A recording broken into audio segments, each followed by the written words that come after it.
सबसे बड़ी खुशी की बात यह है कि आज ज़िला इंतज़ामिया के जानिब से मुनक़िद सेमिनार का प्रोग्राम मुनक़िद की गई है और इस मौके पे हमारे उस्ताद मोहतरम हज़रत सैयद शाह हसीन साहब क़िबला अज़ीमाबादी तशरीफ़ फरमा हैं।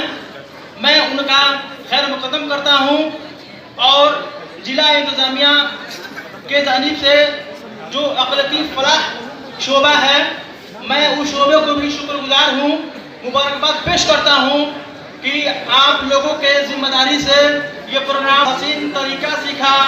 हमने उर्दू के बहाने ये तरीका सीखा।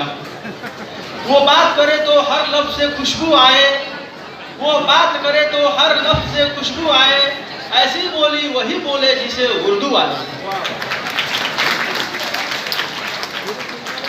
उर्दू पढ़िए, उर्दू पढ़ाइए, अपनी ज़ुबान, अपनी तालीम, अपनी मज़हब, अपनी तहज़ीब, अपनी तारीख़ और अपनी शख्सियत को बचाइए और मुस्तक़बिल को ताबनाक बनाएं।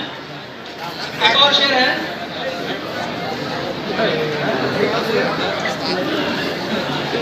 आए हवाओं मेरे पास आओ, आए हवाओं मेरे पास आओ, तुम्हें खुशबू बना दूं।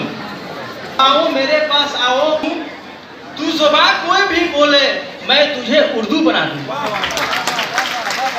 तू सलामत रहे, दिल में लहजा जो खुशबू सलामत रहे। आलिम उर्दू सेमिनार का पैगाम है, अगली नस्लों में उर्दू सलामत रहे। एक मरतबा राकेश शर्मा